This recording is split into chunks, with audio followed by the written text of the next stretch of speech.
दोस्तों आज हम बात करेंगे combined higher secondary 10+2 level examination 2025। Application शुरू हो चुका है जो कि 23/6/2025 से लेकर 18/7/2025 तक है लास्ट डेट। उसके बाद यहाँ पे देखिए पेमेंट फी की बात करते हैं। यहाँ पे देखिए 19/7/2025 तक आप पेमेंट दे सकते हैं। उसके बाद करेक्शन की बात करते हैं। यहाँ पे देखिए 23/7/2025 से लेकर 24/7/2025 तक आप करेक्शन कर सकते हैं। शेड्यूल ऑफ टीयर 1 में कंप्यूटर बेस्ड एग्जाम होगा जो कि 8/9/2025 से लेकर 18/9/2025 तक आपका एग्जाम होगा। शेड्यूल ऑफ टीयर 2 की बात करें तो कंप्यूटर बेस्ड एवी एग्जाम होगा। फरवरी या मार्च 2026 में एग्जाम ले लिया जाएगा। Toll free helpline number to be called in case of any difficult in filling up application form. यदि फॉर्म भरने में आपको कोई भी डिफिकल्ट या परेशानी होती है तो आप इस नंबर पर कॉल करके आप पूछ सकते हैं। तो इसके लिए यहाँ पे देखिए लॉ डिवीजन क्लर्क जिसको शॉर्ट में एलडीसी बोलते हैं, जूनियर सेक्रेटरीट असिस्टेंट जिसको शॉर्ट में जेएसए बोलते हैं। पे लेवल 2 में यहाँ पे देखिए आरएस 19,900 से लेकर 63,200 तक आपका मंथली रहेगा। उसके बाद यहाँ पे देखिए डाटा डाटा एंट्री ऑपरेटर जिसको शॉर्ट में डीईओ बोलते हैं। पे लेवल 4 में यहाँ पे आरएस 25,500 से लेकर 81,100 के बीच आपका मंथली रहेगा। एंड लेवल 5 की बात करते हैं। यहाँ पे देखिए 29,200 से लेकर 92,300 तक आपका मंथली पेमेंट रहेगा। डाटा एंट्री ऑपरेटर ग्रेड 1 की लेवल 4 की बात करते हैं। यहाँ पे देखिए 25,500 से लेकर 81,100 तक आपका मंथली पेमेंट रहेगा। वैकेंसीज की बात करते हैं। यहाँ पे देखिए टोटल अप्रॉक्स 3131 टेंटेटिव वैकेंसी है। उसके बाद नीचे आते हैं। नीचे आने के बाद यहाँ पे देखिए नेम ऑफ द पोस्ट यहाँ पे देख सकते हैं डाटा एंट्री ऑपरेटर या ग्रेड 1। यहाँ पे देखिए एस में सिटिंग, एस टी में स्टैंडिंग एंड डब्ल्यू में स्वार। इस प्रकार से आप यहाँ पे देख सकते हैं। इसका फुल फॉर्म क्या है यहाँ पे दे दिया गया है।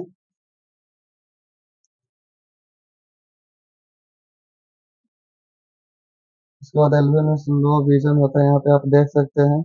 इस प्रकार से यहाँ पे भी है। इसको देख के आप यहाँ से समझ सकते हैं कि इसका फुल फॉर्म क्या हुआ। और एस में क्या होता है यहाँ पे देखिए सीटिंग, एस टी में स्टैंडिंग दे दिया गया है। बी में ब्लाइंड और एल में लो विजन दे दिया गया है। डी में डेफ यानी बहरा लोग है, उसके बारे में यहाँ पे दे दिया गया है।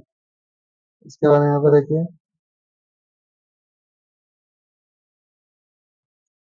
नेशनलिटी में यहाँ पे देखिए एक सिटीजन ऑफ इंडिया और a subject of Nepal, a subject of Bhutan, a person of Indian origin who is migrate from Pakistan, Bhutan या श्रीलंका या east African countries of Kenya जैसे देश यहाँ पे जो परमानेंटली सेटल हो चुके हैं वो लोग भी इस फॉर्म को अप्लाई कर सकते हैं।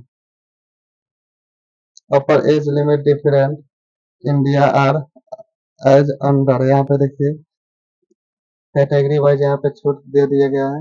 यहाँ पे आप देख सकते हैं पीडब्ल्यू के लिए 10 साल की, ओबीसी के लिए जो पीडब्ल्यूडी में आते हैं, जो विकलांग में आते हैं उनके लिए 13 साल, पीडब्ल्यूएससी के लिए यहाँ पे दे दिया गया है 15 साल, एक्समेंट सर्विस के लिए भी यहाँ पे दे दिया गया है, पर्सनल डिसेबिलिटी के लिए भी यहाँ पे दे दिया गया है। उसके बाद यहाँ पे देखिए SC ST में भी आते हैं, उन लोग के लिए भी यहाँ पे दे दिया गया है। उसके बाद जो 3 साल से नागरिक है जो भारत सरकार के लिए काम कर चुके हैं उनके लिए 40 ईयर्स, और जो SC ST में आते हैं उनके लिए 45 ईयर्स। यहाँ पे नॉट रीमैरिड जो लोग शादी नहीं किए हैं या डिवोर्स हो गया है या विधवा है उनके लिए 35 साल, और SC ST के लिए 40 साल। For applying, the candidate not required have a very exciting photograph of himself.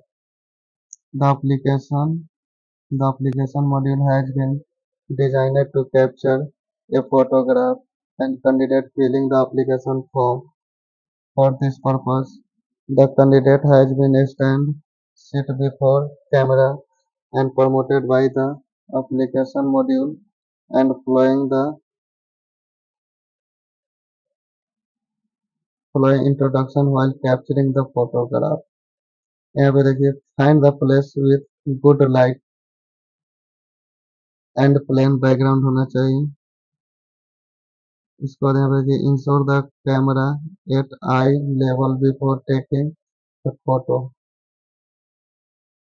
यहाँ पे देख सकते हैं, यहाँ पे दे दिया गया है। उसके बाद position himself directly front camera, group stretch ahead, ensure that the face first private area designed by the camera and that neither too close nor for it should be cover area fully and no part of the face outside area। Candidate should be not wear cap, cap नहीं पहनना है। उसके बाद mask, glass मतलब sun glass. Photo के समय आपको cap नहीं पहनना है। 100 रुपये लगेगा जो जनरल या ओबीसी में आते हैं उनके लिए। उसके बाद वोमेन के लिए यहाँ पे दे दिया, उनके लिए पैसा नहीं लगेगा। एससी में आते हो या एसटी में आते हैं उनके लिए 1 भी रुपया नहीं देना है। यहाँ पे ऑनलाइन पेमेंट कर सकते हैं, डेबिट कार्ड, क्रेडिट कार्ड। उसके बाद ऑनलाइन पेड कैंडिडेट 19/7/2025 तक डेट है, यहाँ पे देख सकते हैं। विंडोज पर करेक्शन का भी यहाँ पे वहाँ पे लिखा हो, यहाँ पे भी दे दिया गया है। उसके बाद देखिए करेक्शन चार्ज, यदि फर्स्ट टाइम करते हैं तो आपको 200 रुपया देना पड़ेगा। उसके बाद यदि आप सेकंड टाइम करते हैं तो 500 रुपये आपको करेक्शन चार्ज लगेगा। इसलिए आपको बढ़िया से देख लेना है। यदि गलती नहीं है तो आप फॉर्म को अप्लाई कीजिए, यदि गलती है तो आप उसी टाइम सुधार कर लीजिए, नहीं तो आपको 200 या 500 से बचना है। तो applicable correction charge not received by the SSC status application form incomplete। यदि आप पेमेंट करते हैं और यहाँ पे इनकम्प्लीट दिखाता है तो आपका फॉर्म सबमिटेड नहीं होगा।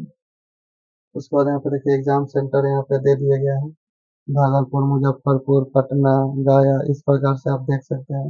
तो रीजन दे दिया गया है सेंट्रल रीजन, बिहार, उत्तर प्रदेश। उसके बाद address of the regional officer of the officers and their website यहाँ पे दे दिया गया है। Regional director CR, staff selection commission, Mahatma Gandhi Marg, civil line, केंद्रीय सदन, प्रयागराज। इस प्रकार से आप लोग यहाँ पे देख सकते हैं। यहाँ पे भी दे दिया गया है, यहाँ पे भी आप देख सकते हैं। उसके बाद ये सब आपको एक बार देख लेना है कहाँ कहाँ आपका सेंटर